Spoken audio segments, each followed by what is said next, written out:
Black Star Network is here. Hold no punches. I'm real revolutionary right now. Black power. Support this man, Black media. He makes sure that our stories are told. Thank you for being the voice of Black America, Roland. Stay black. I love y'all. All momentum we have now, we have to keep this going. The video looks phenomenal. See, this difference between Black Star Network and Black-owned media and something like CNN. You can't be Black-owned media and be scared. It's time to be smart. Bring your eyeballs home. You dig?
Today is Wednesday, February 1st, 2023. Coming up on Roland Martin Unfiltered, streaming live on the Black Star Network. Hundreds show up to pay their respects to Tyre Nichols, who was laid to rest today in Memphis. Vice President Kamala Harris spoke and demanded Congress pass the George Floyd Justice and Policing Act. You also hear from Ben Crump as well as Tyre's parents as they say their final farewells to their youngest child. The disbanded Scorpion unit is stirring debate over whether specialized police units cause more harm to Black and brown communities. Retired LAPD Sergeant Cheryl Dorsey says that the team was set up to fail from the beginning. She'll join us. Florida Governor Ron DeSantis' blatant dismantling of diversity is growing and has reached a new level as the Florida College Board strips down the AP curriculum for African American studies. The senior vice president of the College Career and Digital Access College Board will be here to tell us exactly what this means for education in Florida. People are outraged about the new HBCU Miss Coppin St because she's not Black. She will join us here on Roland Martin Unfiltered in her first appearance and talk about her experience and what HBCU representation can look like. In our Tech Talk segment, we will be speaking with the CEO of Metric Mate, a patented training accountability partner about how to make your workouts easier with this new technology. Folks, it's time to bring the funk on Roland Martin Unfiltered on the Black Star Network. Let's go. He's got it. Whatever the miss, he's on it. Whatever it is, he's got the scoop, the fact, the find. And when it breaks, he's right on time and it's rolling. Best believe he's knowing. Putting it down from sports to news to politics. With entertainment just for kicks, he's rolling. It's on Go Roll Roll, y'all. It's rolling Martin, yeah. Rolling with rolling now. He's funk, he's fresh, he's real, the best, you know he's rolling Martin now.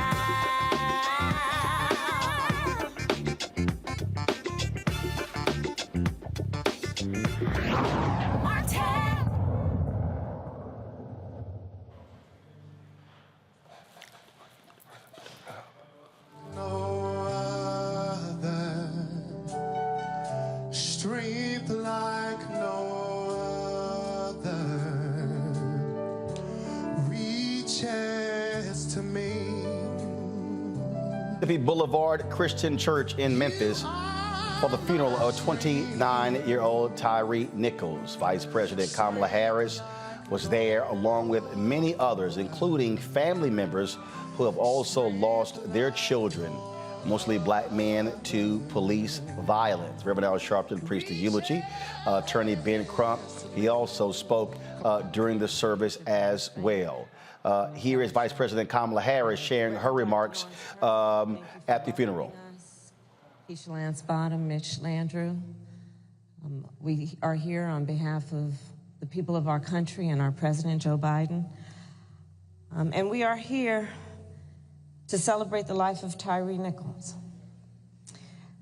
Mrs. Wells, Mr. Wells, you have been extraordinary in terms of your strength, your courage, and your grace.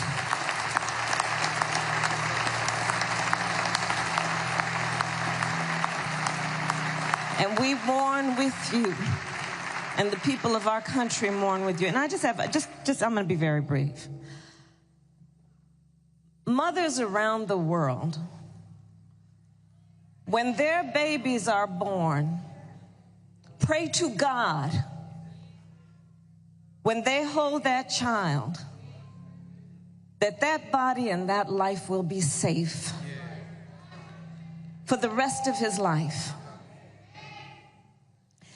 Yet we have a mother and a father who mourn the life of a young man who should be here today. They have a grandson who now does not have a father. His brothers and sister will lose the love of growing old with their baby brother. And when we look at this situation, this is a family that lost their son and their brother through an act of violence at the hands and the feet of people who had been charged with keeping them safe.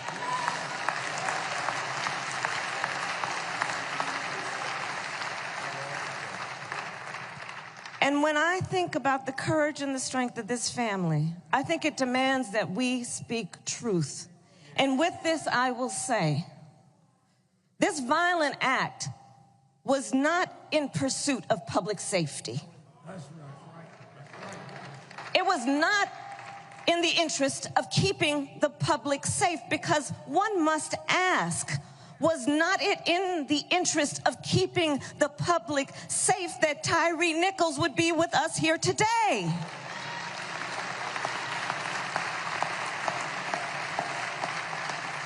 Was he not also entitled to the right to be safe?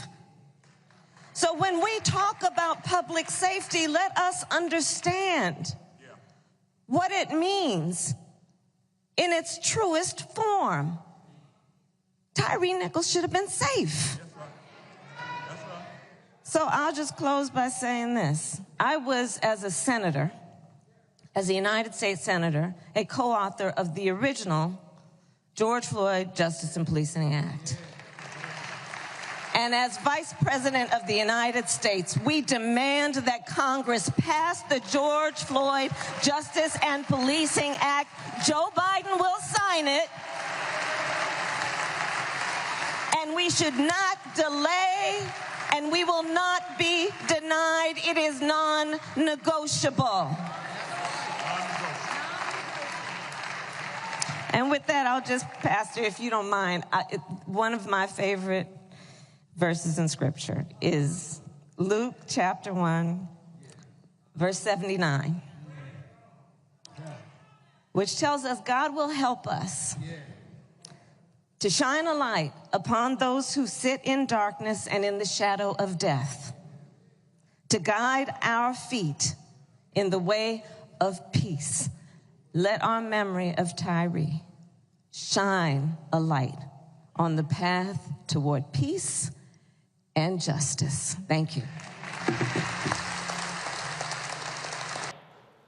The funeral of Nichols wasn't just about, obviously, his passing. It also was about activism. As I said, a number of family members who have lost loved ones were attending the funeral as well to show their support to his parents. When we come back from this break, we'll hear from Attorney Ben Crump. We'll hear from Tyre's parents as they spoke about the death of their son at the hands of 5 Memphis police officers who have been fired.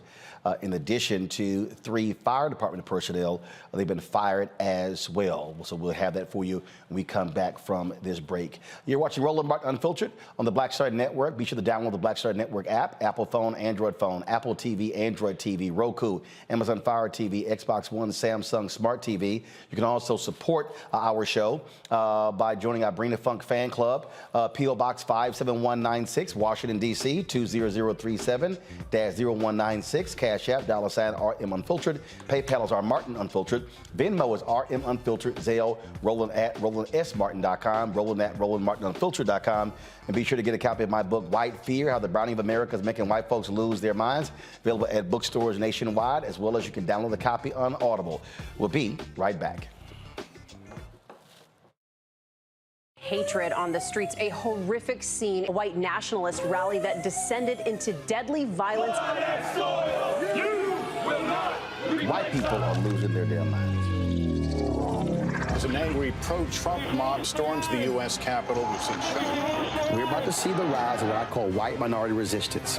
We have seen white folks in this country who simply cannot tolerate black folks voting. I think what we're seeing is the inevitable result of violent denial. This is part of American history. Every time that people of color have made progress, whether real or symbolic, there has been what Carol Anderson at Emory University calls white rage as a backlash. This is the rise of the Proud Boys and the Boogaloo Boys. America, there's going to be more of this. Here's all the Proud Boys, guys. This country is getting increasingly racist in its behaviors and its attitudes because of the fear of white people. The fear that they're taking our jobs, they're taking our resources, they're taking our women. This is white fear.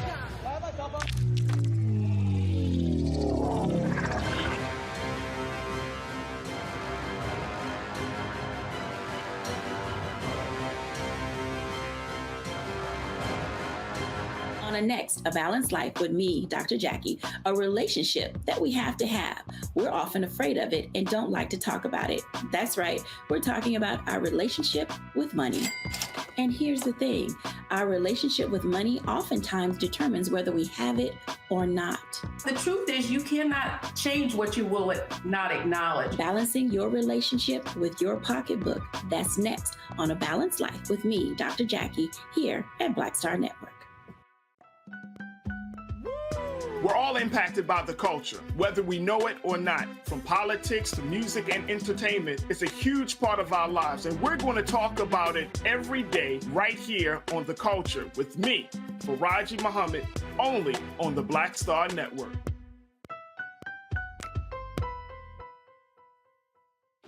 This is Judge Mathis. What's going on, everybody? It's your boy Mac Wiles, and you are watching Roland Martin Unfiltered.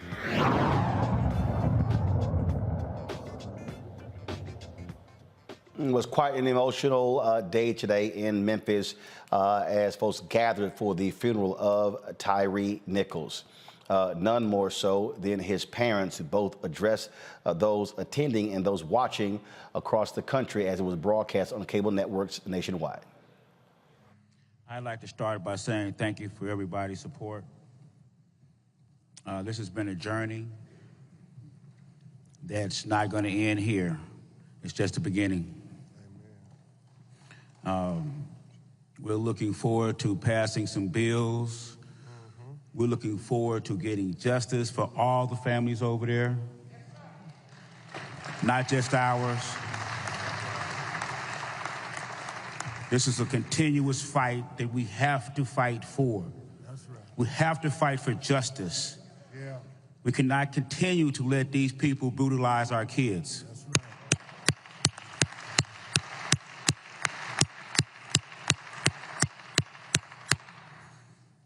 To have my siblings up here, my wife,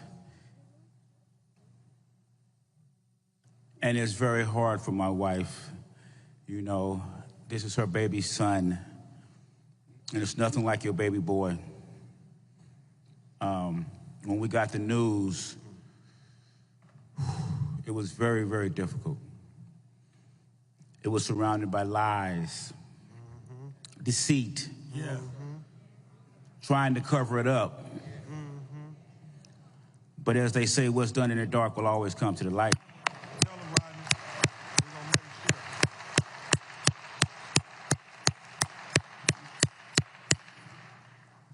And the light of day is justice for Tyre. Justice for Tyre. Justice for all the families that lost loved ones through brutality of police or anybody. And I can't say enough about how this community, how this nation, and how this world has came together to support my family, to support my wife, and to support me. I appreciate it. Thank you very much.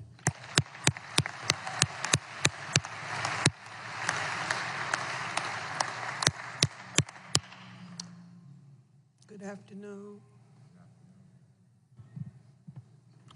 First of all, I want to thank each and every one of you for coming out to pay tribute to my son. Tyre was a beautiful person, and for this to happen to him is just unimaginable.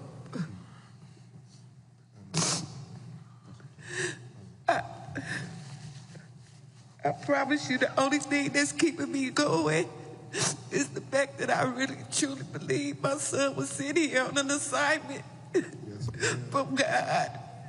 Yes, ma'am.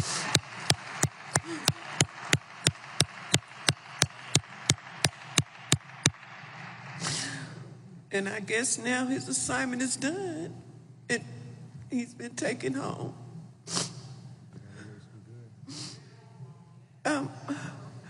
I want to thank, yes,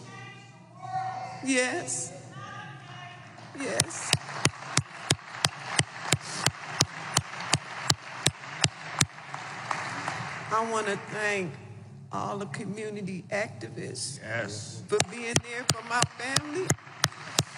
I want to thank the chief of police for acting swiftly, the district attorney, the state of Tennessee. I want to thank my lawyers, Mr. Ben Crump. Yes, sir. And especially Kareem Ali. Where you at? He has been our rock. That's right. He has been our rock.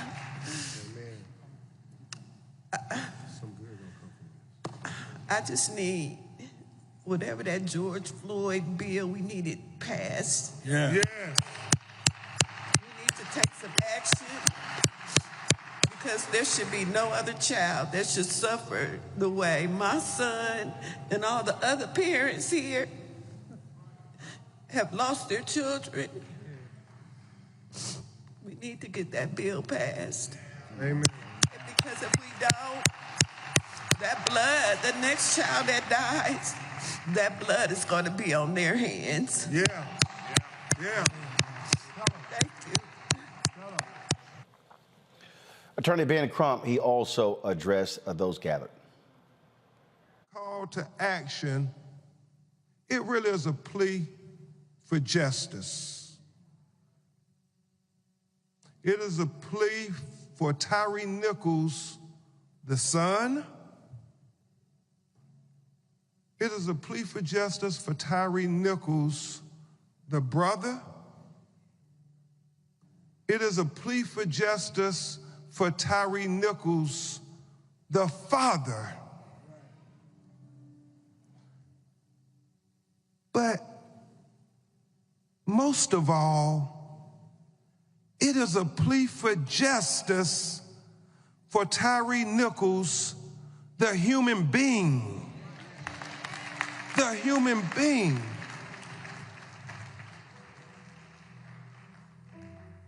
And when we watch, we don't see the Memphis Police Department Scorpion Unit extend 1 ounce of humanity during that 1 hour and 7-minute video. Ask your neighbor, why couldn't they see the humanity in Tyre? Turn to your neighbor and ask them that. Why couldn't they see the humanity in Tyre? For his mama. Turn to your neighbor again and ask them, why couldn't they see the humanity in Tyre? And then finally for his son, turn to your neighbor and ask, why couldn't they see the humanity in Tyre? Because we have to make sure they see us as human beings. And once we acknowledge that we're human beings worthy of respect and justice, then we have the God-given right to say, I am a human being and I deserve justice. Not just any justice, but equal justice. And that's what we're going to get for Tyre Nichols, equal justice. And Miss Ravon, Rodney, Jamal, Michael, Kiana, to all his family, grandma, his son. I know we can't bring Tyre back, but in this call to action, we establish his legacy. And let's never let them forget Memphis, because his legacy will be one of equal justice. It will be the blueprint going forward, because we have to remember that in less than 20 days, when it was 5 black police officers captured on a video engaging in excessive use of force, when they were committing crimes on video, that they were terminated, they were arrested, and they were charged. And the police chief, Davis, and I have respect for her saying this, the police chief said that it was important that the community see us take swift action. They said it was important that we move swiftly towards justice. Well, when Laquan McDonald was killed in Chicago and by white police officers, it's important that the community see swift justice too. When Alton Sterling was killed in Baton Rouge, Louisiana, Mitch, it's important that the community see swift justice too. When Stephon Clark was killed in Sacramento, California, it's important that the community see swift justice too. When Eric Gardner was killed in Staten Island, New York, it's important that the community see swift justice too. When Pamela Turner was killed in Houston, Texas, it's important that the community see swift justice too.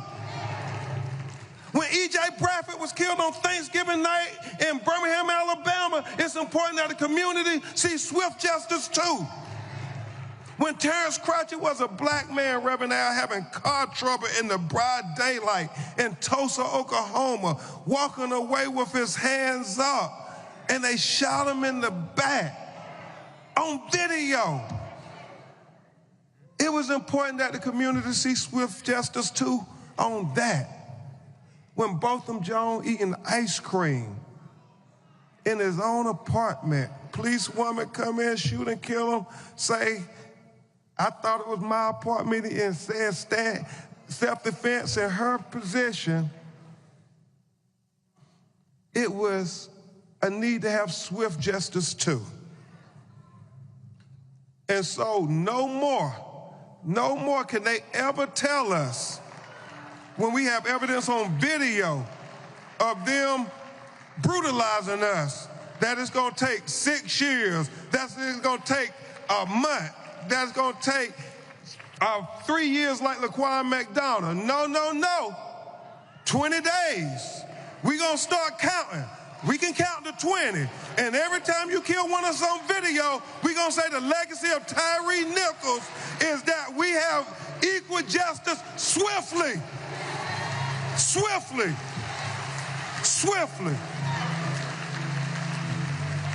And so, Reverend Al, I would be remiss if I did not acknowledge a sister who also deserves swift justice, and that is Breonna Taylor, whose mother, Tamika Palmer, is here.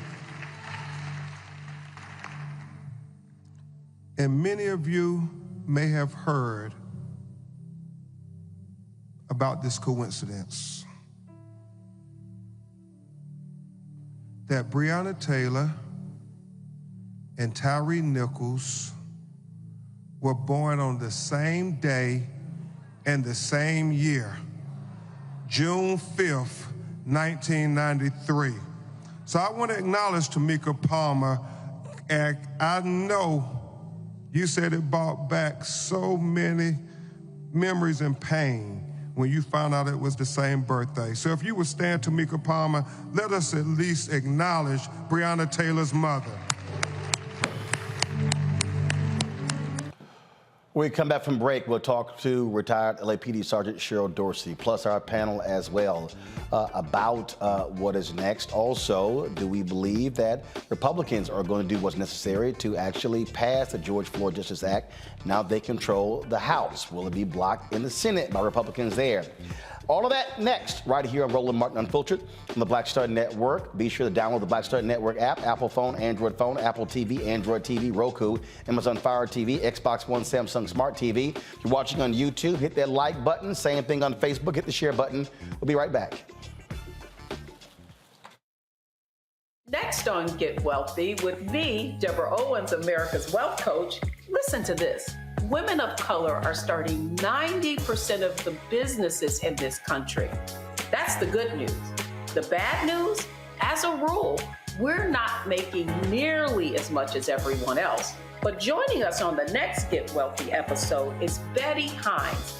She's a business strategist, and she's showing women how to elevate other women. I don't like to say this openly, but we're getting better at it. Women struggle with collaborating with each other. And for that reason, one of the things that I demonstrate in the sessions that I have is that you can go further together if you collaborate. That's right here on Get Wealthy, only on Black Star Network. Black Star Network is here. Oh, no punch! I'm real revolutionary right now. Thank you for being the voice of Black America. All momentum we have now, we have to keep this going. The video looks phenomenal. See, there's a difference between Black Star Network and black-owned media and something like CNN. You can't be black-owned media and be scared. It's time to be smart. Bring your eyeballs home. You dig? Pull up a chair, take your seat. The Black with me, Dr. Greg Carr, here on the Black Star Network. Every week, we'll take a deeper dive into the world we're living in. Join the conversation only on the Black Star Network. Hello, everyone. It's Kiara Sheard. Hey, I'm Taj. I'm Coco. And I'm Lily. And we're SWV. What's up, y'all? It's Ryan Destiny, and you're watching Roland Martin Unfiltered.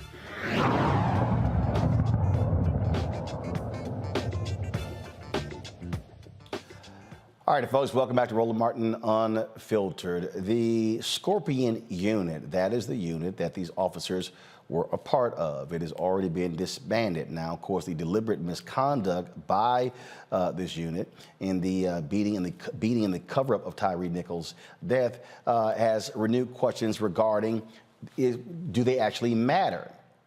That's what many people are saying. Now, the officers involved in the vicious beating were in this specialized unit. It was called the Street Crimes Operation to Restore Peace in Our Neighborhoods, or for short, Scorpion Unit. It was created in 2021 to target violent offenders and decrease crime in high-risk communities. Now, the new police unit deployed 40 officers in Memphis using punitive policing for major and minor offenses.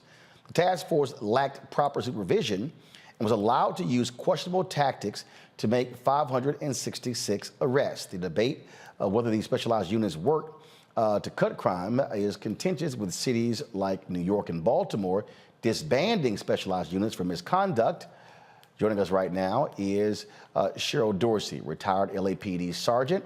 She joins us right now. In addition, we have Rebecca Carruthers, who also, again, joining our panel. A. Scott Bolden is attorney.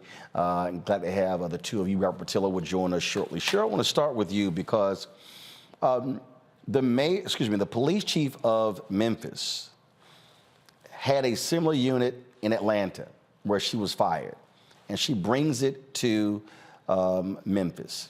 Now, she's done interviews where she says that this department lacks enough sergeants in terms of people to supervise. It raises the question, why then would you have a unit if you don't have proper supervision over those officers?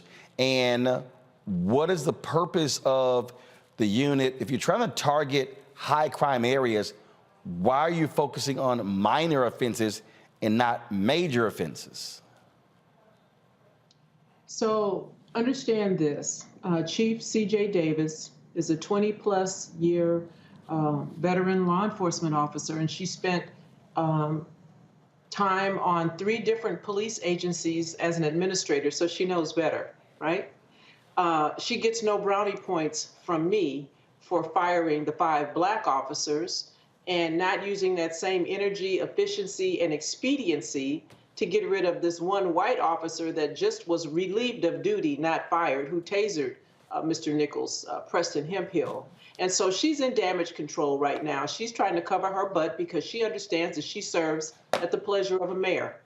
She also understands that she's got a pack of liars on her hands, officers who have proven and demonstrated, and we know now that they engaged in giving false and misleading statement. That's the term we use in law enforcement. And when a police officer provides false and misleading statement, lies on an arrest report, that's a terminable offense. And that makes them ineffective as police officers. And so all of those 500 plus cases that they were bragging about, that those officers arrested people on, and maybe others on that Memphis Police Department, now the DA is mandated to look and review all of those arrest reports because everyone is tainted now. Every one of those arrest reports that has a name of a Scorpion unit member, a liar from the Memphis Police Department, gets dismissed. And so Chief Davis understands all of that. And she fired those first 5 officers to just make everybody comfortable and happy and think that she was doing something when she's really only taken a baby step. And as far as I'm concerned, she's just as culpable, she's just as guilty, and the mayor should be asking for her resignation as well. What has to be dealt with is when you have these out-of-control units, and in essence, by giving them this level of authority, you're feeding the beast. I mean, what you're saying is, oh, you guys can go as hard overboard as you want to, and we already know you have cops who are already amped up. And we also know that in many of these cases, you have African Americans who are the targets of minor offenses, and many times where black folks have been killed, it's the result of a minor traffic stop escalating to death. And so we know that these young officers had between 2 and 5 years on the department. They had no business being out there in a specialized unit to begin with. It's reported that they received, I think, a day or two of training, 1 day on the gun range, and then a PowerPoint presentation. She set these officers up to fail. She put inexperienced, ill-trained, unsupervised by her own admission, basically rookies out there and gave them free rein. And we know that people have been coming in and complaining about these officers. And I know that great deference is given to an officer's version.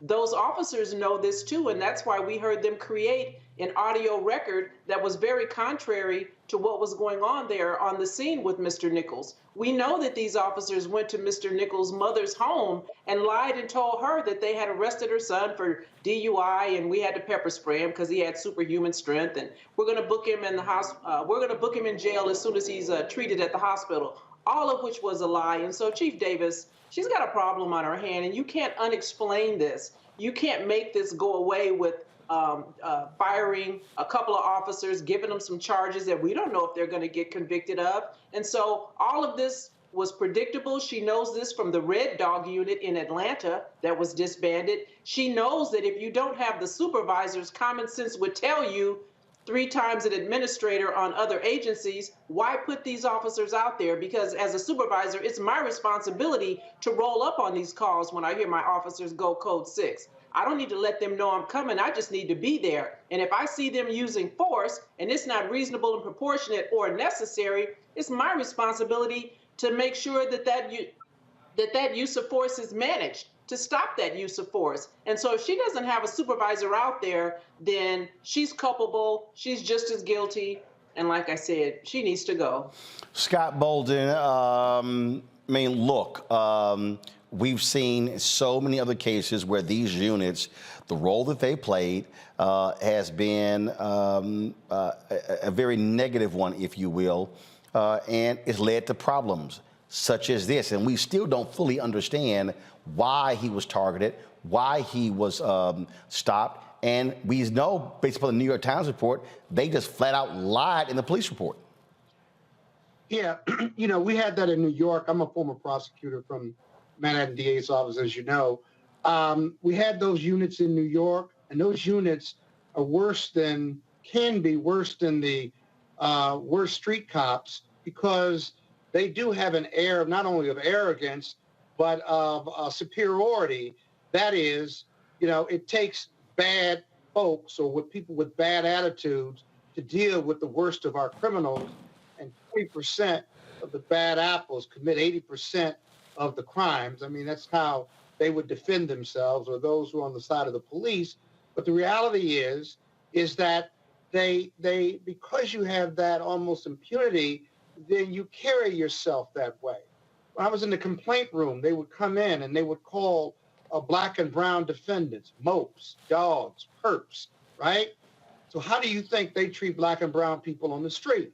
Well, they don't treat them as humanity, if you will. They treat them as perps, dogs, animals, whatever the case might be.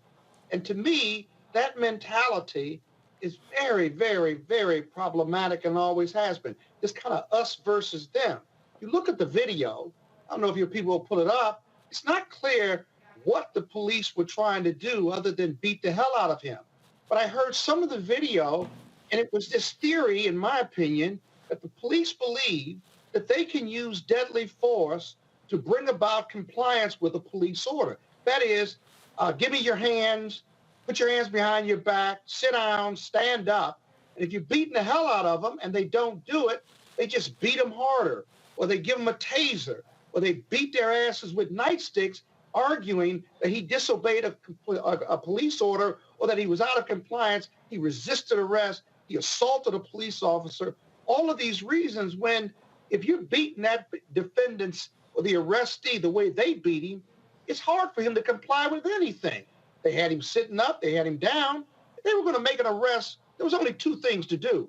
Put him in the handcuffs, put him in the back of the squad car, and transport him. It's not that hard. It's 5 of them. Cheryl, it's shown by this video. Cheryl, to the point Scott made there, an analysis showed they gave him something like 71 different commands. Yeah.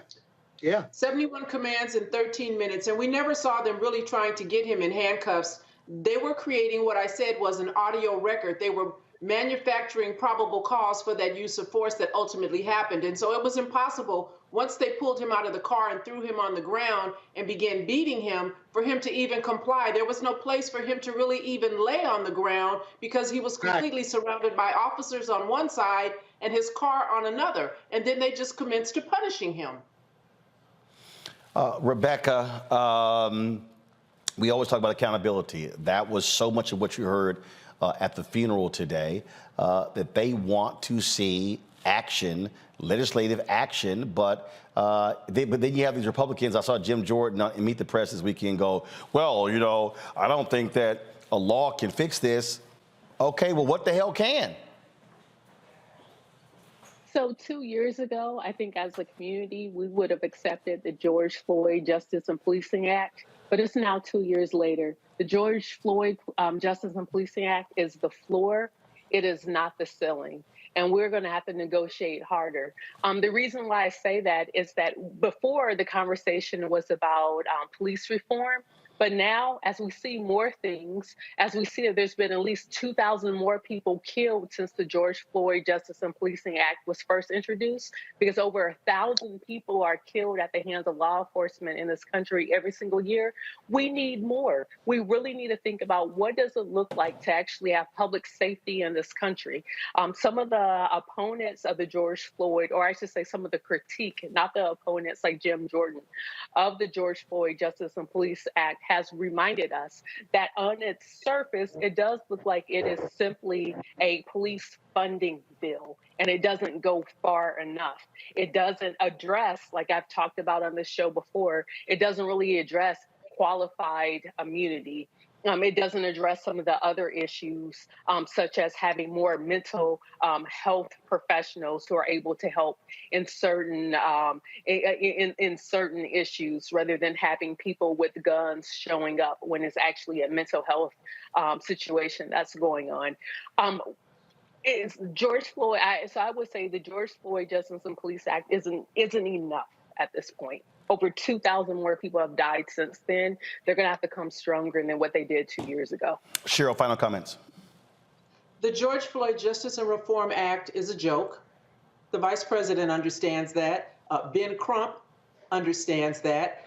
The changes that would be made on a federal level, has nothing to do with local police departments. And you see the kind of autonomy that Chief Davis has over there. So if you don't hold the chief responsible, because the fish rots from the head, if you don't hold her responsible and these other chiefs across these 18,000 police departments, we're going to continue to have this. And so it's great that she disbanded the unit, but know this, those officers are still out there. They're working patrol today, they're in a uniform, and they're pulling folks over. There needs to be an audit of these specialized units. You need to make sure that they have supervisors out there knowing what these elephant hunters are doing when they're out there. And when you find someone who's been complained about, when they're racking up use of force complaints, then they need to be pulled out of that unit and tied to a desk until you can determine whether or not they're worthy to stay on your department, and certainly should not be working the field. Indeed. Cheryl Dorsey, we really appreciate you joining us. Thanks a lot. Thank you. All right, folks, we'll be right back on Roland Martin Unfiltered on the Black Star Network. Most people think that these television shows that tell stories about who we are as black men, and then they paint these monolithic portraits of us.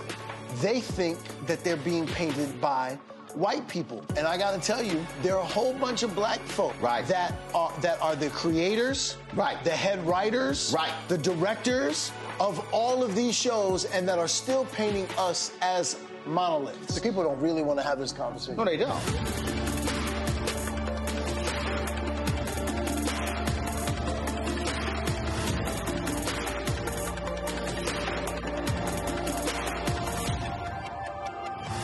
Next on the Black Table with me, Greg Carr. An hour of living history with Dr. Richard Mariba Kelsey, thinker, builder, author, and one of the most important and impactful elders in the African American community. He reflects on his full and rich life and shares his incomparable wisdom about our past, present, and future. African genius is saying that my uncle was a genius, my brother was a genius, my neighbor was a genius. I think we ought to drill that in ourselves and move ahead rather than believing that I got it. That's next on the Black Table, here on the Black Star Network. Hey, I'm Arnez J. Black TV does matter, dang it. Hey, what's up, y'all? It's your boy Jacob Lattimore, and you're now watching Roland Martin right now. Stay woke.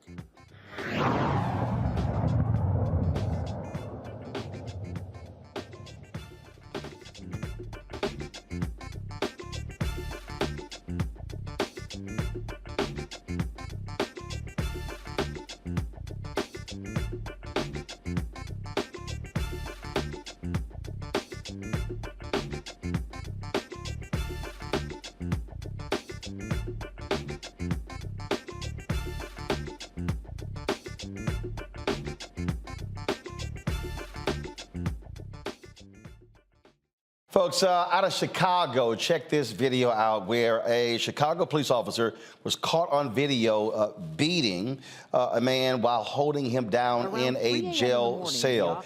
Damian Stewart says police pulled him over for no front or back license plate and expired tags. Police found an illegal gun in the car and arrested him. The officers who initially pulled him over, Gerald Williams and Delgado Fernandez, woke Stewart up to search him for a third time while in a holding cell. Now, Williams began striking Stewart with a closed fist several times. Fernandez appears to hold Stewart down while Williams delivers more blows to the head. Stewart's lawyer is calling for Williams to be fired. Williams was given a 15-day suspension while Fernandez received a 10-day suspension.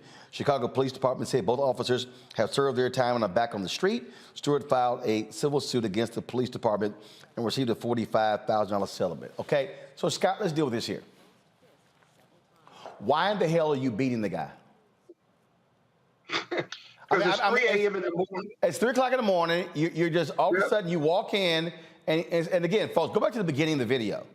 Because, again, I want to go back to the beginning of the video, take it back so I can walk people through this, because it literally makes no sense whatsoever. Is this the beginning of the video? Okay, all right, now press play. Press play, press play. So, do you see anywhere in there where this guy is like going crazy? No, all of a sudden, it's like they're sitting here beating a guy, and here's what's crazy, Scott, they keep their jobs. Okay, 15-day suspension, 15-day suspension. That's it? That's it. That's it. But what's most telling about that video is the fact that you have 2 other police officers on the outside that open the doors for him to go in with his partner, right? And it's just open season on black arrestees. Just open season. Look at the other 2 who are doing nothing. Watching. And this is doing nothing. And this is why this is acceptable behavior. This is why at the funeral today, Attorney Crump announced that Congresswoman Sheila Jackson Lee was going to include in the bill a provision that deals with cops who stand by and watch things unfold. And that's also part of the problem. You don't have other officers stepping in and saying, hey, what the hell are you doing? They're just like, all right, we're just going to stand back and watch them beat the hell out of somebody. Because it's acceptable and it's their culture. It's this blue culture that it's okay to abuse people and beat them up with a gun and a badge and an American flag on your arm. It's blue culture. And whether you call it Tyre or George Floyd, here's the scary part, Roland. Watch this. That threat to black men and women and brown men and women is still out there. Right now, somebody in a badge and a gun and a police uniform is abusing a black or brown person in this country. I guarantee it. As we speak, as we talk about this, some young black kid or brown kid is getting beat up by the police right now. And Rebecca, that speaks to, again, What you have here, this problem, and the reality is these cops have significant authority. They've got a badge and a gun, and they use it, they abuse it, and unlike in Memphis, 15-day suspension, you back on the job. Roland, I just pulled up the minimum qualifications to be a police officer in Chicago, so I'm going to just share that with your viewers. So it says you have to be at least 20 years old. You have to have served at least 2 years in the military or have at least, it looks like maybe 2 years of college or community college, or you could have had 2 years full-time employment as a peace officer. No offense to peace officers, but I do think that those might be security guards. I would say that is not enough to be able to have a gun and a badge where you could state sanction, kill someone or take their property or take away their rights to actually be to be out into society. Taking someone's rights and actually to be able to arrest them. That isn't enough. We ought to require more. And when I look at the state of Alabama, I believe that you can have a GED, and that is enough to then go and become a police officer. I think it's only maybe 6 or 7 weeks, if that, in police academy. And we're really going to give someone a gun and a badge without proper training. You know what? It's a shame on our society that we think that that is the best way for public safety to look in this country. I as mentioned earlier, that the George Floyd Act isn't enough, and we need to have actual national standards, and this just can't be on a federal level. We have to figure out how to tie this to some type of federal funding for this to be implemented on a state level. But what we're doing right now isn't working. It's not just police departments. The Department of Justice, they are now investigating why restrictive housing has skyrocketed in prisons over the last several years. When President Joe Biden took office, he pledged to end solitary confinement with limited exceptions. However, from December 2015 to January of this year, restrictive housing or solitary confinement increased by 29% for inmates held in the Federal Bureau of Prisons Special Housing Units. Now, the DOJ also reported that the number of inmates placed in other forms of restrictive housing, including high security, extremely violent, or escape prone, has dropped over that period. The DOJ said it is working to fully implement a 2016 report issued under the Obama administration with recommendations to ensure solitary confinement is used rarely, applied fairly, and subjected to reasonable constraints. Okay, so obviously here's the issue here, Rebecca. Report issued in 2016, thug Donald Trump goes into the Oval Office. They don't give a damn about any of this. And so now you're having to really start on what the 2016 report is. But this is a perfect example where they have to be demanding to the Bureau of Prisons, what the hell are you doing? Why are you doing this? Why is there more solitary confinement when we know how detrimental that is to inmates? Just like you mentioned, that report is 7 years old. I bet you that there should have been updates to that report. So even if they're implementing a report that's now 7 years old, it's out of date. And I also want to mention that not only does this impact the Federal Bureau of Prisons, but also D.C. residents who commit crimes that require them going to prison, because D.C. doesn't have a state prison. And so they actually send their inmates across the country to carry out their sentences in federal penitentiaries. Scott? Yeah, the prison environment is difficult to navigate, not just with other prisoners and gangs, whether it's federal or state, but prison guards also. A lot of corruption in a lot of different prisons. We've talked about this on the show. The reality is that these conditions and the use of solitary confinement is often used to punish prisoners for either minor offenses or just because a prison guard doesn't like them, or they get into an altercation and they're left there, not to die, but left there for enormous amounts of time that we know is mentally and physically draining to them. I've had clients who have gone into solitary confinement, windows have been broken, the toilets don't work, there's nowhere for them to clean themselves, And so they exist there in these sub conditions that absolutely make no sense. And here's the thing, prison guards don't care. The leaders of these prisons don't care. You know, prisons are to rehabilitate and to punish, right? Well, we get the punishment right most of the time, but every time we talk about prison reform on this show, you can see that they do punishment well, but the rehabilitation is lagging behind. And this putting them away in solitary confinement is just another way for them to do punishment real well, but nothing else. And obviously, we're talking about on the federal level, it's even worse on the state level, where 90% of the prisoners in America actually reside in state and county jails. All right, folks, got to go to a break. We come back. In our second hour, we're going to talk about the College Board. Are they buckling to the demands of Governor Ron DeSantis when it comes to an African-American studies class? We'll talk about that. We'll also talk about the controversy regarding Miss Coppin State. She's a Guatemalan American, and there's a lot of people who are unhappy that she is not black because she's representing an HBCU. She will join us right here on Roland Martin Unfiltered. Folks, don't forget a couple of things. On Friday, we're going to be in Daytona Beach for a community town hall related to Bethune-Cookman University. Hope Fellowship Church is the location. Doors open at 5 o'clock. We'll be live from 6 to 8, so we'd love to see you there. Again, community folks, faculty, staff, alumni, students, all welcome, open to the public. It's free, so look forward to having that conversation. Also, don't forget to vote for us for an NAACP Image Award.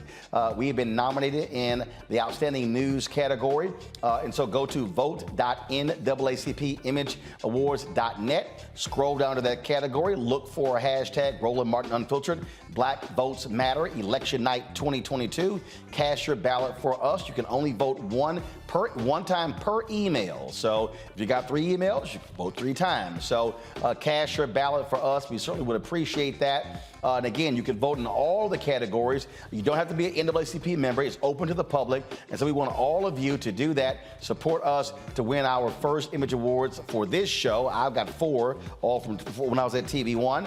But we definitely want to do that.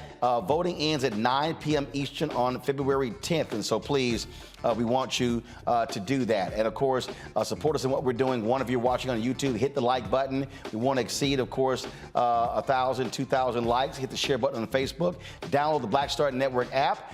We have 1 million. We finally crossed the 1 million threshold on YouTube. We want to do the same thing for the Black Star Network. Apple phone, Android phone, Apple TV, Android TV, Roku, Amazon Fire TV, Xbox One. You can join our Bring the Funk fan club. Your dollars make it possible for us to travel to places like Daytona for the Bethune-Cookman Town Hall. You can see your checking money order to P.O. Box 57196, Washington, D.C. 20037-0196. Cash App, $RM Unfiltered. PayPal is R Martin Unfiltered. Venmo is RM Unfiltered. Zelle is Roland@RolandSMartin.com. Roland@RolandMartinUnfiltered.com. We'll be right back.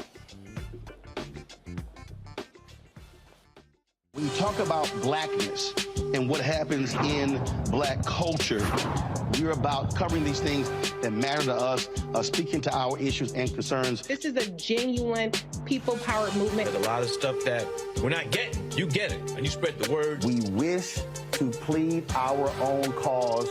Too long have others spoken for us. We cannot tell our own story if we can't pay for it. This is about covering us. Invest in black-owned media. Your dollars matter.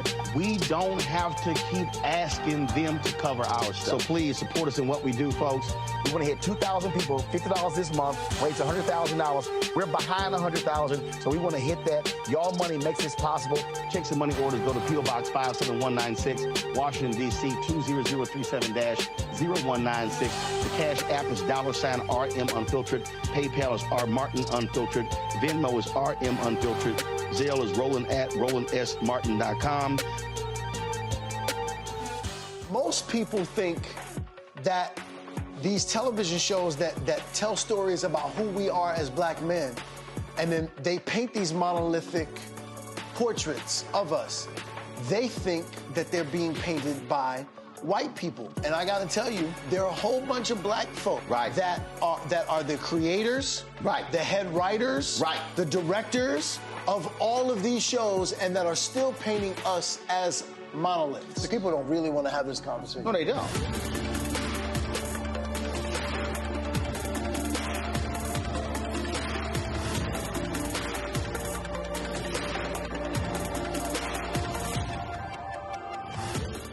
I'm Chrisette Michelle. Hi, I'm Chaley Rose, and you're watching Roland Martin Unfiltered.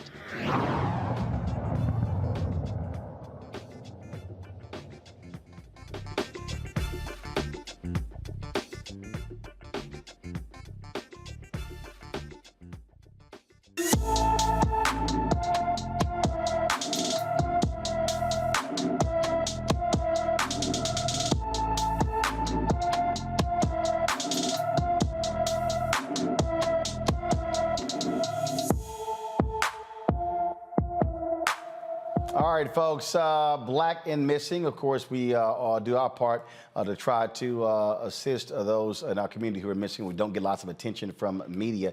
Brandon James has been missing from his Stafford, Texas home. That is a area outside of Houston since November 22nd. The 16-year-old is 5 feet 6 inches tall, weighs 130 pounds, with black hair and brown eyes. Anyone with information about Brandon James should call the Stafford, Texas Police Department at 281-261-3950. That's 281-261-3950. Folks, I've been telling you about, of course, for a very long time, my book, White Fear, How the Browning of America is Making White Folks Lose Their Minds. It's been focused on, again, this white fear in this country. When you look at the attacks on diversity, equity, inclusion, affirmative action, multiculturalism, you name it, the Supreme Court lawsuits dealing with affirmative action at Harvard and Yale, we can go on and on and on. We're seeing this happen. Well, one of the folks who is leading this is Florida Governor Ron DeSantis. Ron DeSantis, of course, led the Stop Woke Act. He's been applying that to everything, alleging that race is being infused in everything. You might remember he was even said that critical race theory was in a math book. They quite couldn't give us an explanation of how CRT was in a math book.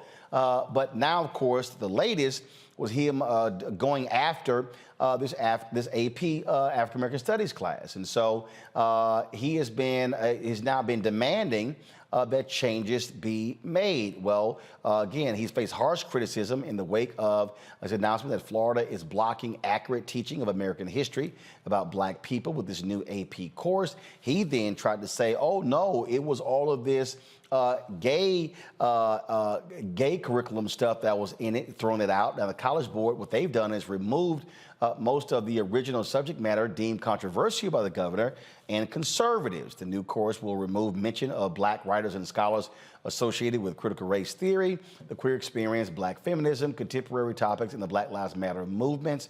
DeSantis suggested that the original curriculum draft was not historically accurate and violated state law. He announced yesterday that all tenured college professors would be subject to employment review in public colleges to report spending related to diversity, equity, and inclusion. Joining us now is the Senior Vice President of College, Career, and Digital Access for the College Board, Steve Bumbas. So, Steve, glad to have you here. So, explain to us, first of all, this curriculum. Was it finalized? Or was this a draft? My understanding, a draft was leaked to National Review, and that's how this whole thing took off. Yeah. So I first want to give you a nod and say on behalf of the community that I appreciate you using your platform to generate funding for HBCUs. Appreciate it. That's what people in a position like yours should be doing. Appreciate it. To address your specific question, here's a copy of the actual framework. A pilot, by definition, is an experiment. Mm-hmm. So this course is being piloted in 60 high schools right now across 60 high schools in how many states? Oh gosh, I should be able to say that 30-something states, okay. Including some of the states that have been in the news. Okay. So a pilot, by definition, is an experiment. So every single week, our team engages with teachers and students who are taking the course to ask, what's working? What really resonates? Where do we see students really building their critical thinking skills? And we tweak the course in real time in an ongoing manner throughout the pilot. Now, what I'm holding, which is the framework that is going to guide us next year and the year after as the course moves to more schools and is fully launched, this was largely finished by the end of 2022.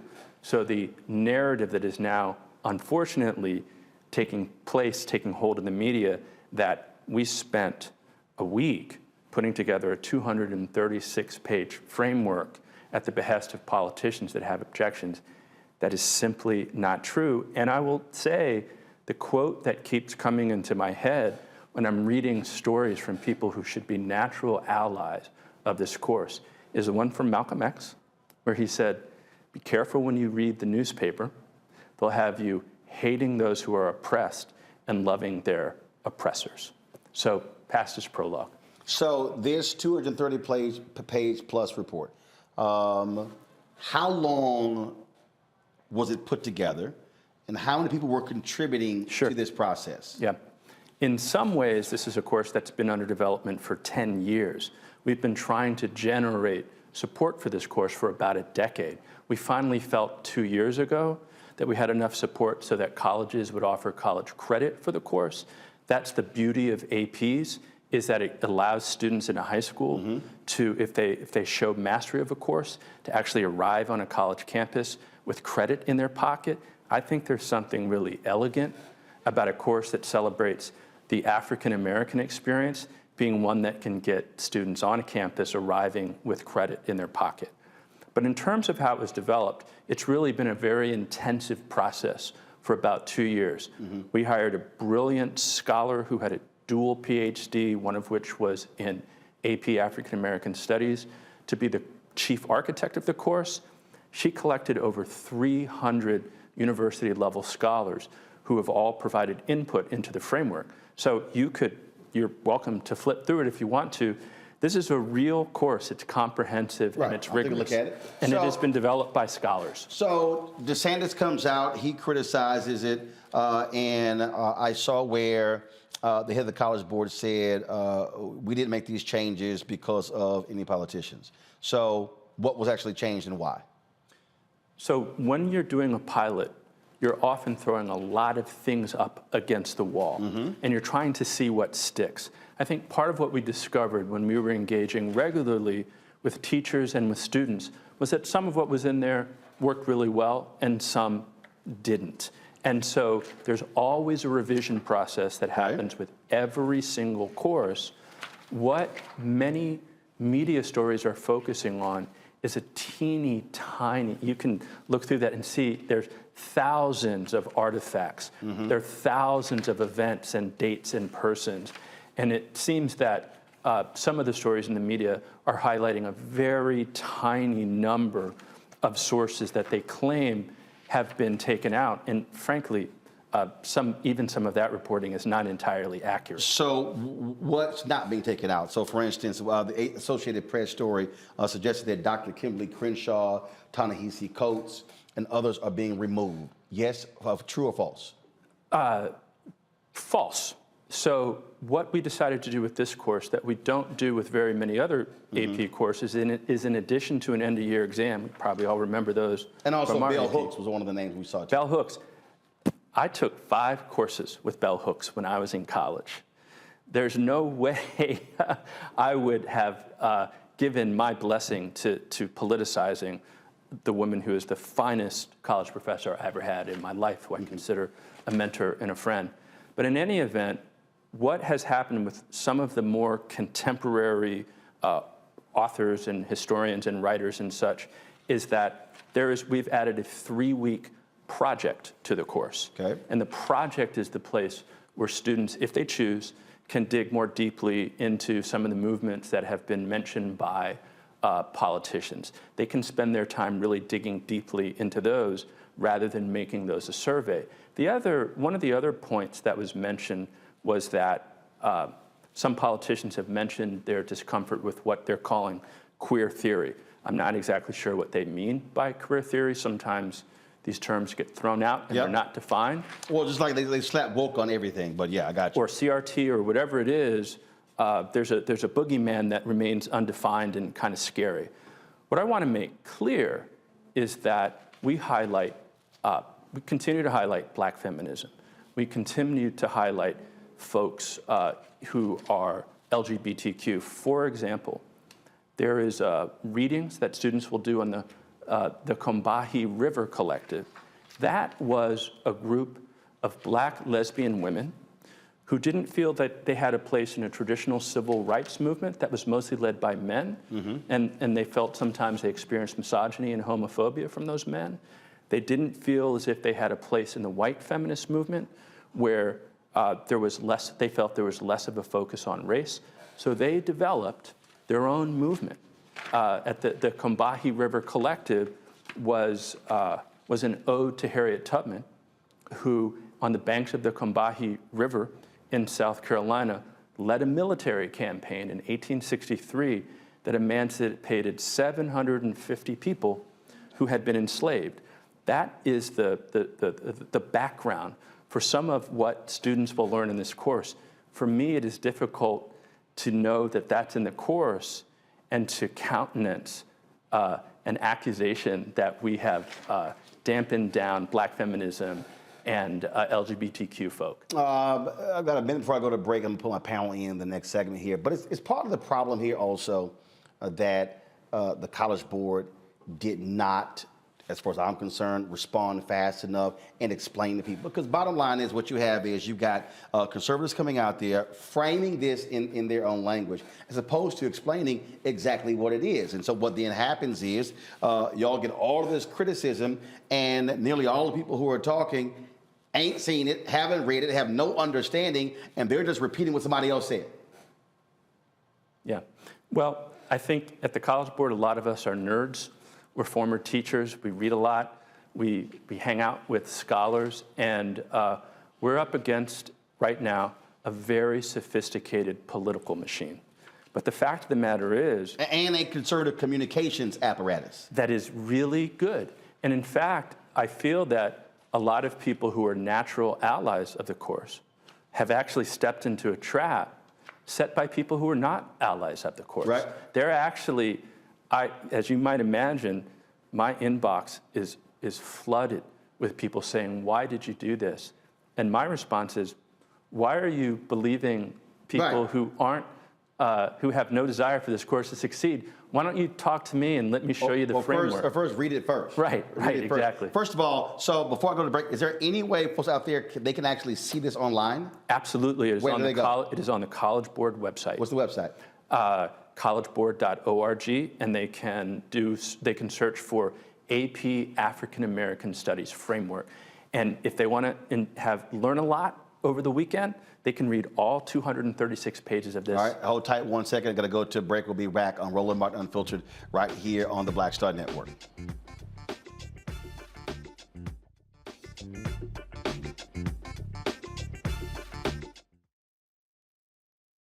On a next, A Balanced Life with me, Dr. Jackie, a relationship that we have to have. We're often afraid of it and don't like to talk about it. That's right, we're talking about our relationship with money. And here's the thing, our relationship with money oftentimes determines whether we have it or not. The truth is you cannot change what you will not acknowledge. Balancing your relationship with your pocketbook. That's next on A Balanced Life with me, Dr. Jackie, here at Black Star Network. Next on the Black Table with me, Greg Carr.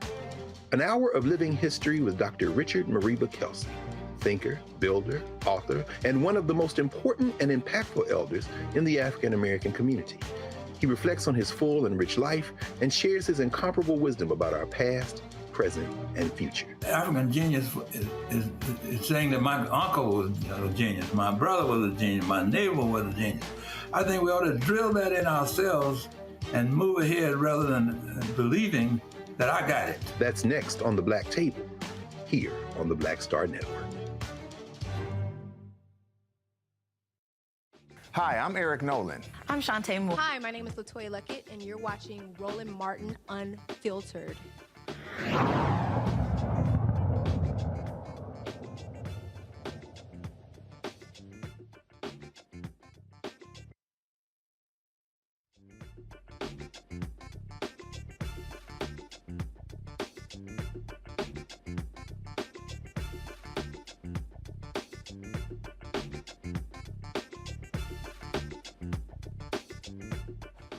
All right, we continue our conversation with the Senior Vice President of College and Career and Digital Access for the College Board, Steve Bumbaugh. We got our panel that's here. Robert joins us. But Rebecca, you get the first question for Stephen. Go ahead. Stephen, I have a couple questions. Who are the Black academics that you rely on or consult with in order to determine what should be inside of the African American Studies AP courses or offerings that the College Board has? Yeah, thank you for your question.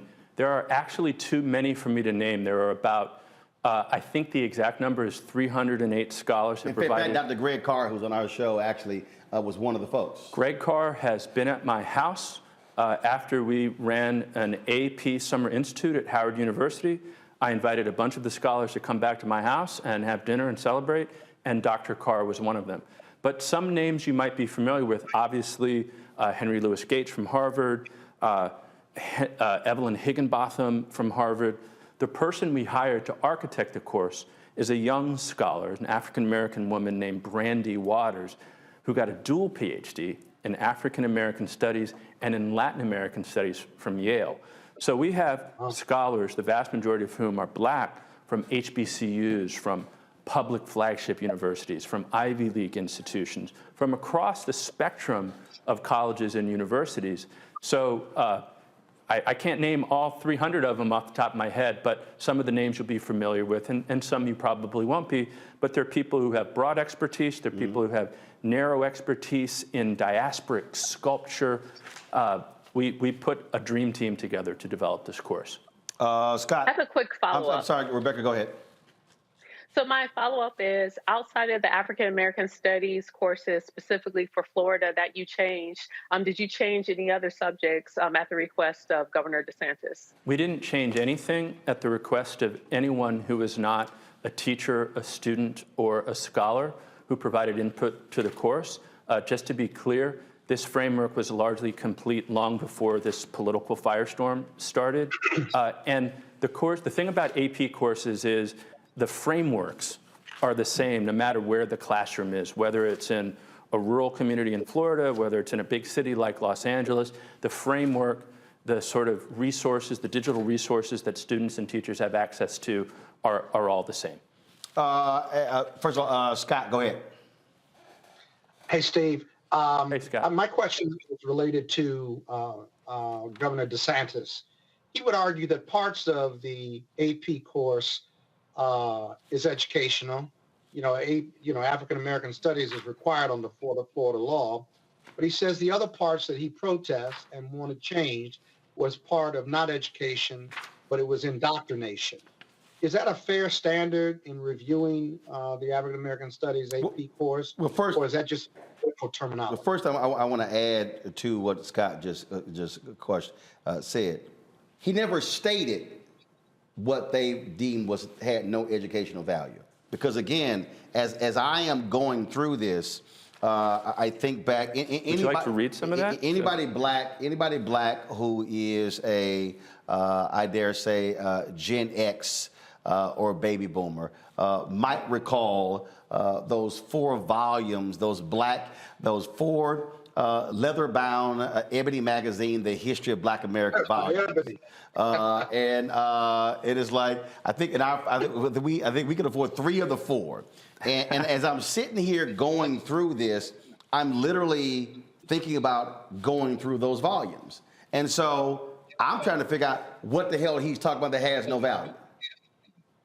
Well, let me just say this. We provide a lot of AP courses.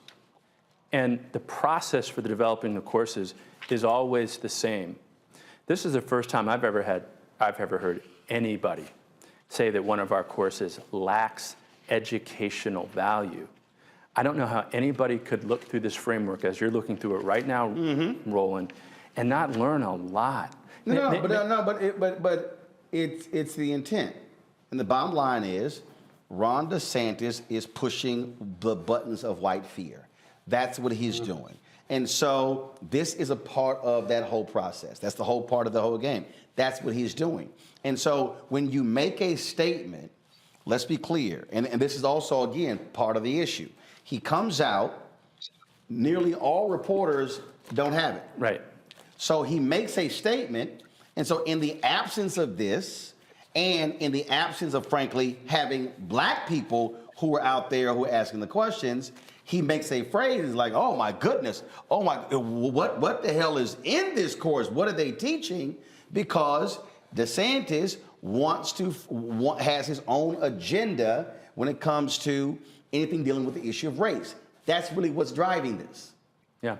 I don't think any black person in this country or in the diaspora is going to be surprised that a course on AP African American Studies has been politicized.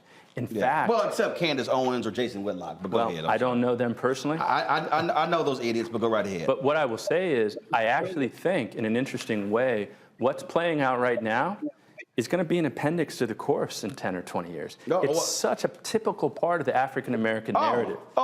Look, understand. I've got white TV producers who do not want to put me on their shows. I've had black hosts call me because they don't like the title of my book. This book is the reaction to this. And what we're dealing with is Ron DeSantis is all about white fear. It is about driving and getting white conservatives upset because they are fearful of 2043. They do not want their children learning this. In fact, I'm going to play in a second. I meant to play this coming back from the break.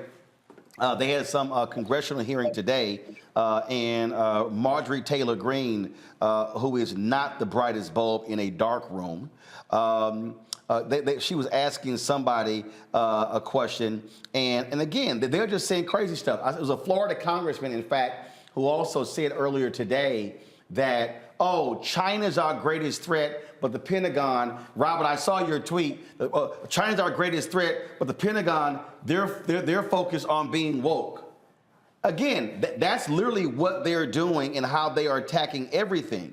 Anything dealing with the issue of race, ethnicity, diversity, equity, inclusion, they are attacking across the board, all over this country, and this is how it's operating. Do you guys? So again, Robert, before I go to you, I'm gonna play this here. And again, I just want people to understand that this is the person who's the right hand of the Speaker of the House, Republican Kevin McCarthy. Watch this, y'all. Daro, can you tell me how much COVID cash went to CRT? CRT. Critical race theory in education. It's a racist curriculum used to teach children that somehow their white skin is not equal to black skin and other things in education. Yeah. No, I do not know that, but I do know that there's provisions that the federal funds generally are not used, they're supposed to be used for curriculum. Oh. It's a state. Oh, Mr. Dodaro, I have to tell you, in Illinois, they received $5.1 billion at an elementary school there that used it for equity and diversity. So it's being used for these things. Mr. Dodaro, can you tell so we all, you got to be stupid to think that one elementary school in Illinois got $5.1 billion. Okay, Robert, what we're seeing here, Robert, this is an attack on blackness. This is an attack on teaching people about the history of this country. These white conservatives have been losing their minds since the 1619 Project came out, and even before that. That's what's driving all of this. Well, I find it ironic that Ron DeSantis wants to talk about this concept of indoctrination in our educational system because as children we learn, well, in 1492, Columbus sailed the ocean blue. They don't mention that he killed and enslaved and genocided entire populations there, bringing slaves back to Europe because they want to indoctrinate you into the conceptualization of the heroic nature of white supremacy. We learn, well, and we were indoctrinated that who chopped down the cherry tree? Yeah, George Washington chopped down the cherry tree. Lie. Did not tell a lie. So he went to his father and told the truth. They don't mention he owned 300 slaves and would not even release them upon his death because it's all part of indoctrination. So my question is, how exactly is the determination made between accurate history and indoctrination when so much of what is in the American educational system and even in the AP programs is still political propaganda and indoctrination? When we talk about settling the wild, wild west, the cowboys were out there. They don't mention they were literally committing a genocide and murdering indigenous populations. When I was in high school, our AP textbook still taught the Civil War as being part of the kind of the great Southern War secession and the War of Northern Aggression, and showing both sides of the Civil War argument. How exactly do they make the determination against about what exactly is history and what is indoctrination? So I'm going to try to answer your question at a macro level. I have a 15-year-old son who is taking AP classes in high school right now.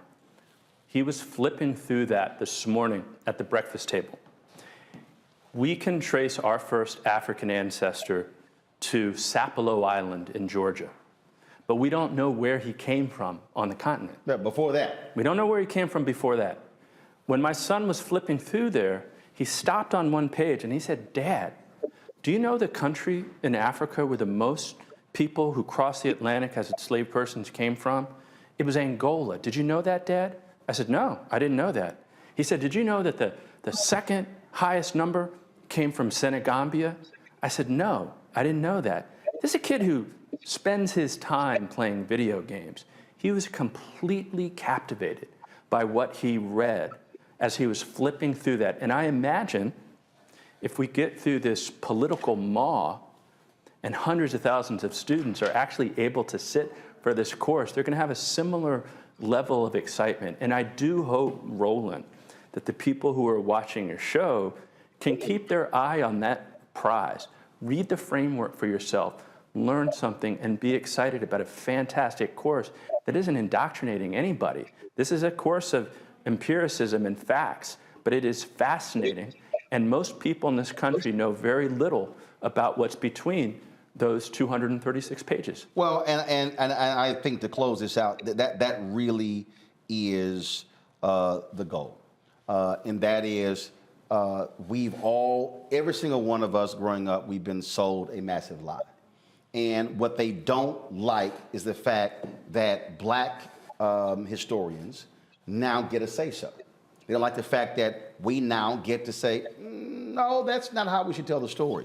And so what you're seeing is this visceral reaction to us now getting to have a say. Paul Harvey used to always say, now the rest of the story. And so that's really what is angering them. They are triggered by the 1619 Project. They are triggered by having African Americans. I mean, understand, the first real book on Reconstruction wasn't even written until 60 years after Reconstruction. Everything in this country has been redefined through the prism of, frankly, white America.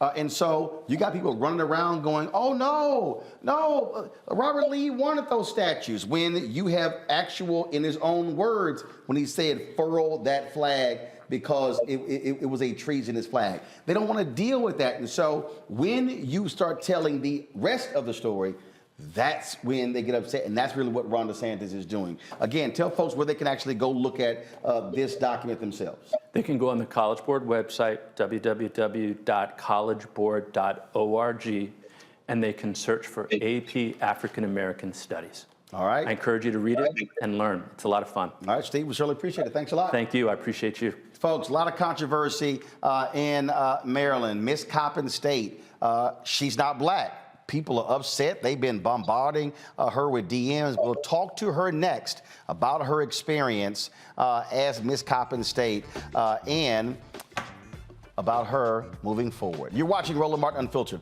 on the Black Star Network. Back in a moment.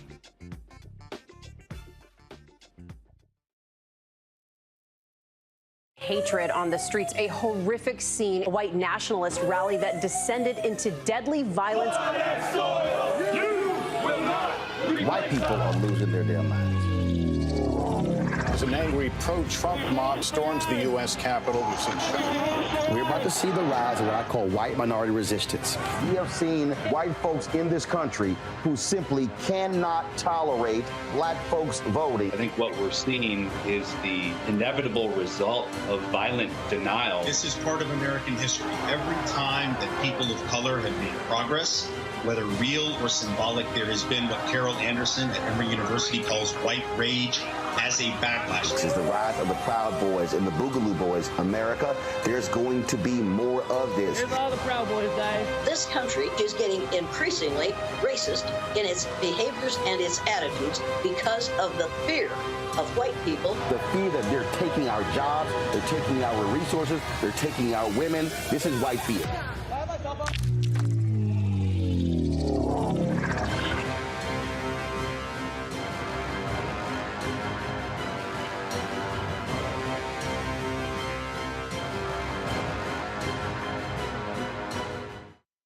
Pull up a chair, take your seat. The Black Tape with me, Dr. Greg Carr, here on the Black Star Network. Every week, we'll take a deeper dive into the world we're living in. Join the conversation only on the Black Star Network. I'm Bill Duke. This is Diala Riddle, and you're watching Roland Martin Unfiltered. Stay woke.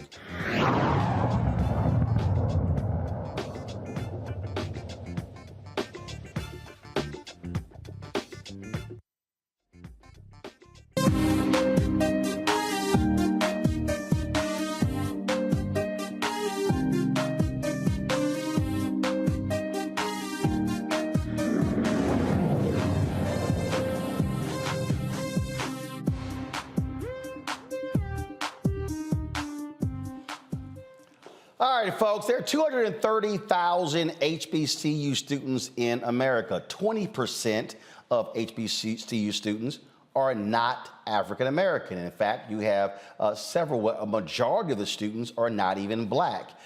In Kentucky, also Lincoln University in Missouri. And so it's not unusual to see non-black students on HBCU campuses.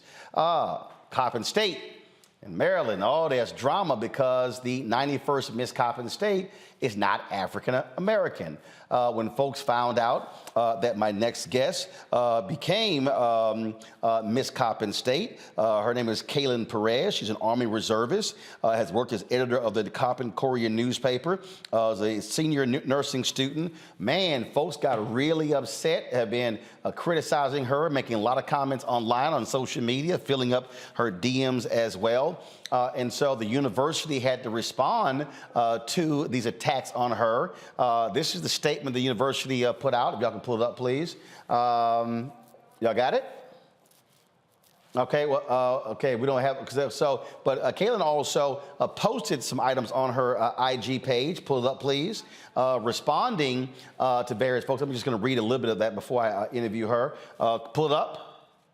Thank you very much. The past 24 hours have been overwhelming, a whirlpool of emotions. This is not the first time I have received so much hate for being the first Latina as Miss Coppin. I just prayed I wouldn't continue to see those comments. It took a large toll on me last year when HBCU Buzz announced that I was the first Latina. The amount of DMs and comments on all social media platforms, including LinkedIn, addressing me in so many ways. I understand I am a non-black student serving as a student leader, and I completely respect everyone's opinion. I am not white, as many of you have assumed. I'm a proud first-generation Guatemalan American. I'm a proud woman of color who has a passion of service. After seeing over 100,000 individuals viewing my story, over the 3,000 comments on different videos, and after receiving many uncomfortable DMs, many of you would like to know why I picked an HBCU over a PWI. You can read all of that on her Instagram page. But Kaylin joins us right now on Roland Martin Unfiltered. Glad to have you on the show. Thank you for having me. First and foremost, we picked up there. Why did you decide to attend an HBCU over going to a PWI? So for me, the most important thing was to be in a family-oriented environment. And when I came to Coppin State's orientation, I came to 3 of them. I was able to just connect with the students here, talk to the faculty and the reigning king and queen at that time. They made me feel very inspired, ambitious, and it just drew me here now. So you're a student there, and then when did you decide to say, you know what? I want to be Miss Coppin State. And for those who don't know, it's a process. And so I take it you had to run for it. And who votes on Miss Coppin State? So we have the Royal Court, and the first time that I applied to be in Royal Court was my sophomore year, and I ran unopposed. Same thing with my junior year. However, your senior year, when you run for Miss Coppin, even if you don't have anyone who's running against you, you still have to campaign for a whole week and do a pageant where you'll be doing your speech, your talent, and a Q&A. And then the student body also has to vote. Made by Pfizer. Right now. It looked like I lost your audio there. Say it again. You still there? Yes, I'm still there. Got Can you it. hear me? So you had to run. So who votes? Students? Students. Even if I do run unopposed, they still have to vote. And the judges, they would rate the pageant. So folks are upset that you became Miss Coppin State, but students elected you as Miss Coppin State. Yes, I've had their support ever since I've been here my freshman year. And my acts of service, my love for the community, they've seen it and they've supported me each step of the way. And they've encouraged me to run for Miss Coppin. And even though maybe I was scared, they were like, I think you should be Miss Coppin. The faculty said that as well, and I just took the step, and here I am now. So did you receive the amount of hate on the Royal Court your sophomore and junior year, or was it until you became Miss Coppin State? It wasn't until I became Miss Coppin State. And what type of stuff has been coming your way? What type of comments that you've had to deal with? So I've had several comments such as I'm invading Black students' spaces, a safe space created for them, that I am racist because I am taking a position that is deserving for a Black woman. I've been getting messages to go kill myself or whether to go hurt myself in some ways because they don't agree that I have this position.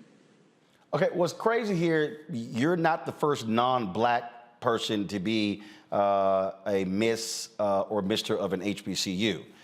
There have been non-Black drum majors at HBCUs. And so this is not I mean, you're the first at Coppin State, but it ain't the first at an HBCU. No. So I'm trying to, go ahead, I'm sorry, go ahead. Yes, I've been in communication with some of the students at Jackson State, which is like the first Latino in the drum major and the first Latina in their dance team. And I've also talked to them, heard their stories. So it's not uncommon, and there's also other HBCU queens and kings who are non-Black serving in past years. Several of them have actually reached out to me through social media, saying that they were the first Hispanic at their HBCU a few years ago. So it was very inspiring to hear their story as well. Scott, I'm going to go to you first. I mean, it's interesting listening to folks who will make these comments as if we haven't had a first Black Miss Alabama or Miss Texas A&M or whatever. And so folks would be pissed off as hell at white folks who were sending them racist comments. Your question or your comment? Just your critics are just really dumb people, and you shouldn't listen to dumb people. I sit on the board of trustees for Morehouse College. We've had a white top academic student about 5-10 years ago, and continue to have different races that go to Morehouse and Spelman and otherwise. Because remember, a historical Black college is just that. It's not historical Blacks only college, right? It would be illegal. So these are traditional historical Black colleges, but open to everyone. Although at Morehouse, you got to be a guy, or at Spelman, you got to be a young lady. And so, you know, I congratulate you on just your excellence in service and, you know, being beautiful on the inside and outside. And, you know, you got to keep it moving. You got to keep moving past all of your critics because my mother used to say they criticize Jesus too. And so you're not doing much out here if you're not being criticized. So, but it's haters make you better. But the reality is, it's quite hurtful, Kaylin, to have folks who are constantly attacking you when you simply ran and you were elected. Yes, it can be hurtful, but I just continue to reflect on why I am here, the path that God has instilled in my heart, and to continue letting my light shine. And that's what has helped me be so optimistic throughout this time and to continue serving my community, my institution, and of course, everyone here on campus. Rebecca? So, Caitlin, I want to say first, congratulations for becoming the 91st Miss Coppin State. To get that honor, you had to demonstrate that you have a love and appreciation for all things HBCU. And I guarantee you the majority of people who are talking to you online don't even support HBCU. So that's the first thing that I want to say. The second thing is, I talk about how I'm an old head millennial, but Roland claims I'm not really a millennial, but I'm in Gen X. That's a whole nother conversation. And I would tell you is that I grew up like in the middle of the whole digital thing. Ignore people online, because if I listened to people online each time I talk, even on the Roland Martin show, I wouldn't be here. Like, they even make fun of me for my lipstick color choices. So you got to ignore those people. Keep demonstrating your love of HBCUs. They are among the finest institutions in our country. So you keep doing you, and I applaud you.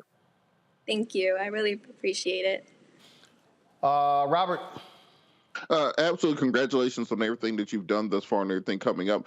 Is this an opportunity maybe to help educate the community about the historic ties between the African American community and the Latino community, the work that Dr. King did with Cesar Chavez, the decolonization struggles that existed in Central and South America versus the fight for civil rights here in the United States? We have more things in common than I think many people know. So maybe this is an opportunity to help educate people on what has come before and how we work together better going forward. Yes, most definitely. I feel like it's a very inclusive environment, and diversity is amazing to just understand, to learn about each other's culture, and to embrace that. I feel like it creates an open mindset, so I think it's very helpful. Well, look, there are so many people, again, who have no understanding of HBCUs, and the same people who are critical of you don't even realize you got a lot of white, Latino, non-black administrators. You got folks who are teaching classes who are not black. And so I think a lot of people, in their minds, they have this idea that HBCUs are a complete, oasis of blackness and it's Wakanda. No, it's not. There are non-black people who are students, faculty, staff, and administrators on these campuses, and that's just a reality. Kaylin, your final comment. Oh, I would like to thank you for having me on your show. It's an honor serving Coppin State as their Miss Coppin, and I will continue to serve with grace, with love, and letting my light shine throughout the community. Thank you. Well, I have not been to Coppin State. I've been to Morgan State. I've been to Bowie State. And so hopefully I'll make it there, and also University of Maryland Eastern Shore. So maybe we'll cross paths there. Good luck this year's Miss Coppin State, and take care. Thank you. You as well. All right, folks, got to go to a break. We come back, our Tech Talk segment.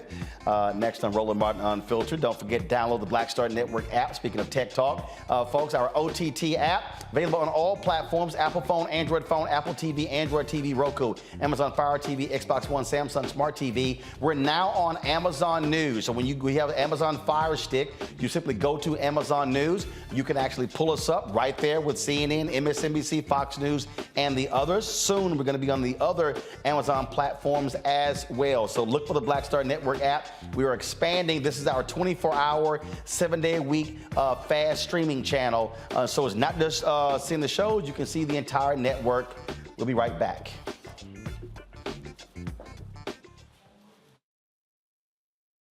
Most people think that these television shows that tell stories about who we are as black men, and then they paint these monolithic portraits of us. They think that they're being painted by white people. And I gotta tell you, there are a whole bunch of black folk that are the creators, the head writers, the directors of all of these shows, and that are still painting us as monoliths. People don't really want to have this conversation. No, they don't.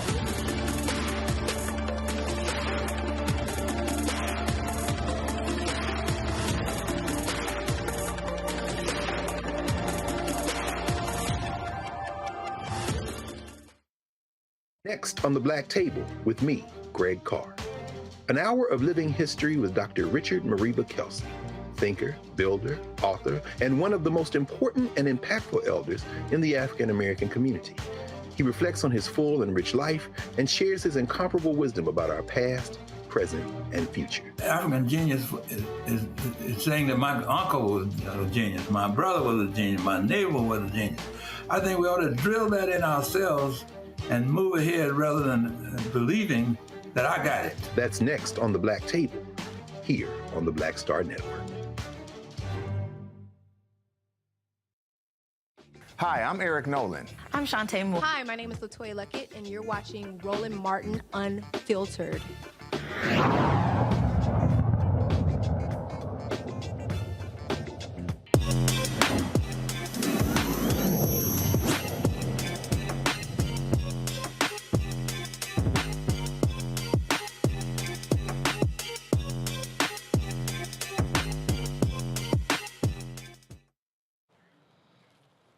All right, folks. Of course, every Wednesday we focus on Tech Talk, our segment where we focus on African Americans who are operating in the tech industry. And so today we're talking about a new product that you can actually tap into. You know, we always do our part to let you know about these things that you may not actually heard about. And so let's talk about it. It's called the Metric Mate. That's right, folks, the Metric Mate. Now, have you ever had a trainer who didn't know how to count? Yeah, you do that. Now they try to tell you, no, it's on 10. No, fool, we already hit 14. And of course, you forget how many reps you've done when you're working out as well. Well, 3 Morehouse graduates have created an app that can transform any strength training equipment into smart equipment. Metric Mate's patented training accountability partner technology, or TAP, counts reps and sets and automatically analyzes workout metrics like calories burned, intensity, force, power, and fatigue. The CEO is MT Strickland. He joins us now from Atlanta. MT, glad to have you here. So how did y'all come about? What happened? One of y'all was forgetting your reps, and he was like, man, we got to fix this thing. So what happened? No, literally, Roland. Appreciate you having me. And that's exactly what happened. This technology version from not remembering what we did in the gym the last time. So being able to carry a pen and pad around the gym or utilize some of the apps that make you do manual entry, they extend your workout. They make you not as focused as you should be. And we figured, all being electrical engineers, that there had to be a better way to do that. And so we came together, brought our minds together, and Metric Mate was born from there. So walk us through, how does it work as you're working out? So, of course, we have our tap sensor, which is right here. It's a sensor that you can plug into the actual equipment. You put it on the equipment. It's battery operated, so it works on not only your barbells and your dumbbells and your kettlebells, but we see here that we have a pin that's attached. So for all of your machines, you can replace that dumb pin with our smart pin, and from there it tracks all of your information. Like you said, not only your reps and your sets, but your calories burned, your force exerted, your power generated, your range of motion, your muscular fatigue, all of these data points that high caliber athletes use to make sure that they can hit their goals.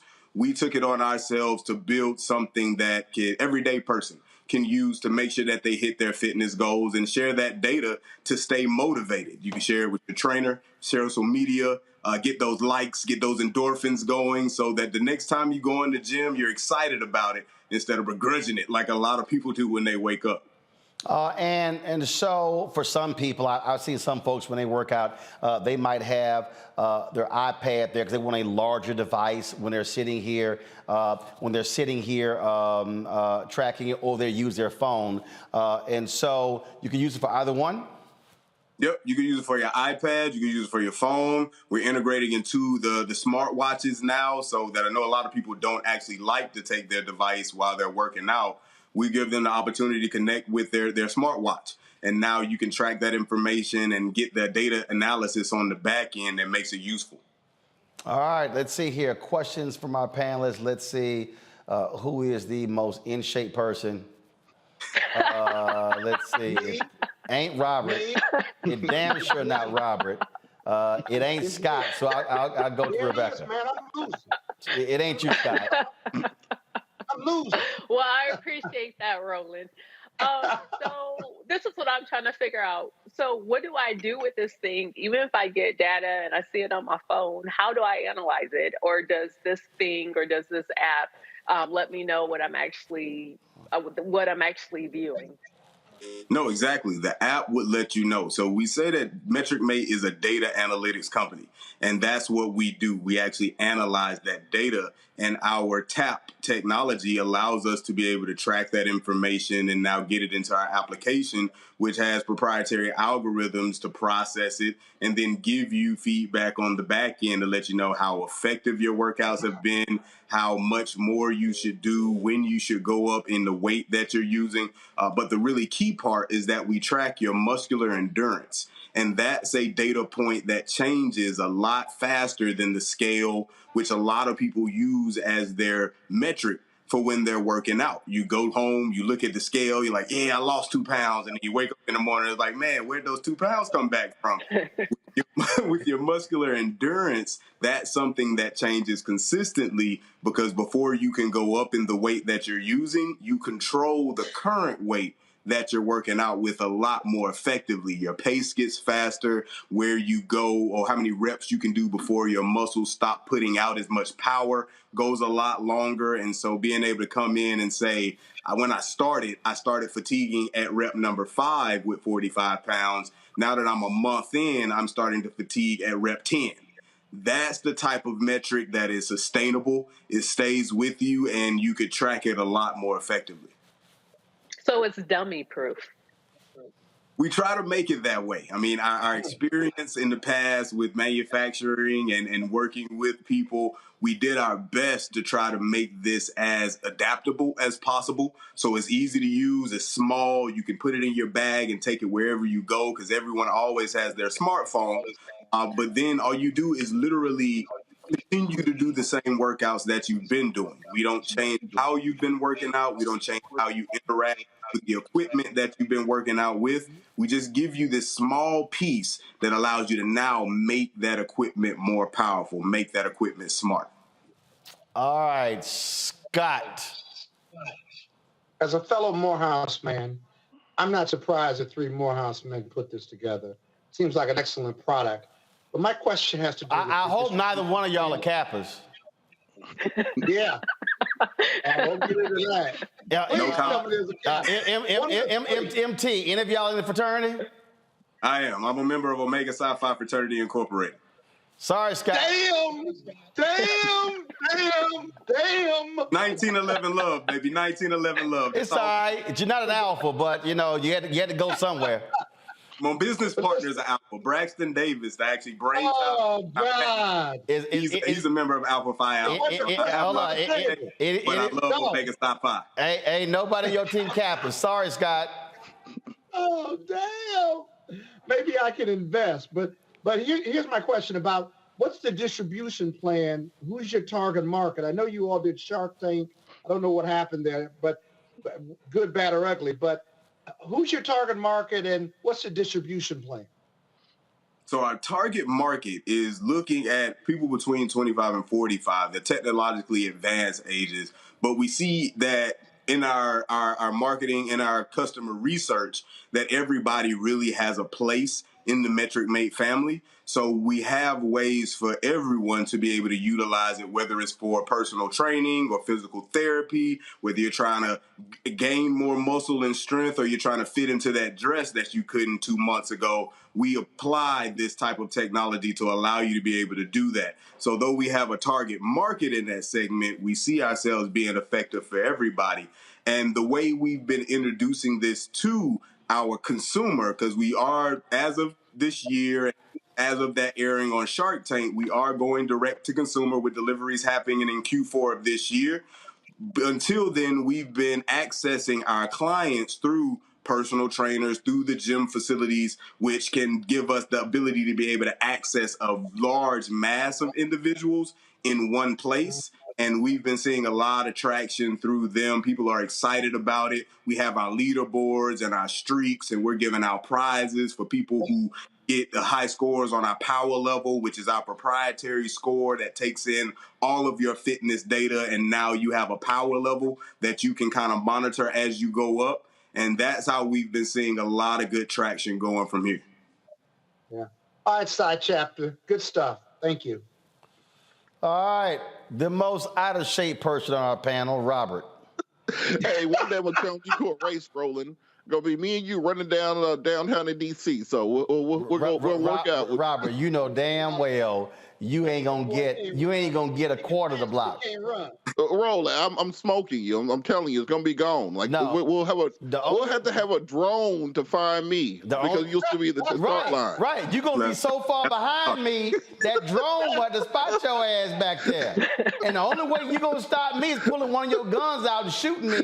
But that ain't gonna work in D.C. So you're gonna have to do that in Georgia. Go ahead. All right, I did have a question. You mentioned earlier that the app does not interfere with what workout you're doing, but is there a functionality where you can insert your workout routine into the app and then use that to track whether or not you're hitting the goals? Like if you're doing P90X or if you're doing Max OT or something, so that you can you can see how well you did compared to what you were trying to do in a particular workout plan.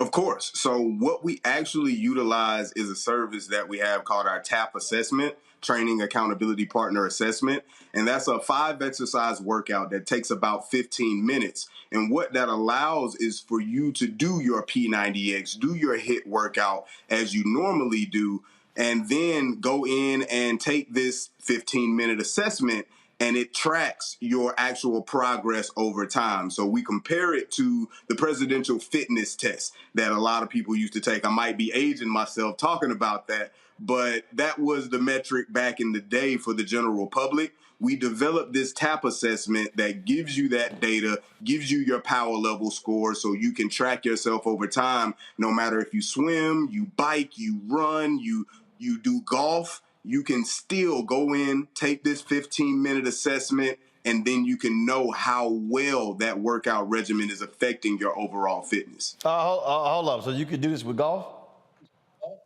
You can utilize our technology to track how well that golf routine, if you do 18 or if you do 9, how that's making you better in your endurance and your power, in your work. All of that information we can track through our assessment. Got it. All right. So, and I think so. I think y'all supposed to be sending us one of those, and so I will test it out. I like to walk 18 holes, and so we'll try that, and we'll definitely let you know how it goes. MT, we surely appreciate it. Thanks a bunch. Next time, have your alpha partner on the show, the alpha host. I just want to let you know. But I'll tolerate. But again, remember, look, all of y'all are children of alpha, so it's all good. Hey, y'all, Metric Mate. Shout out to the 5 chapter. That's my chapter, so we'll love y'all. Get them on Instagram, Twitter, Facebook, and LinkedIn. MT, thanks a lot. Thank y'all. Appreciate it, Scott. You know, bow down, damn it, bow down. All right, Rebecca, Robert, Scott, don't even start. You know better. You know who your daddy is. You know who your daddy is. And remember, Anthony, switch to camera 7. Scott, always remember, kiss the ring. Always kiss the ring. All right, y'all. We out. Don't forget, we're going to be in Daytona Beach on Friday. Bethune-Cookman Town Hall, Hope Fellowship Church, 869 Derbyshire Road. Doors open at 5 p.m. We want all students, faculty, staff, alumni, community to come on out. So please, we'll see you on Friday at Daytona Beach. Download the Black Star Network app, Apple phone, Android phone, Apple TV, Android TV, Roku, Amazon Fire TV, Xbox One, Samsung Smart TV. Get a copy of my book, White Fear, How the Brownie of America is Making White Folks Lose Their Minds. And of course, vote for us for the Image Awards. Vote.NAACPImageAwards.net. I'll see you tomorrow. Holla!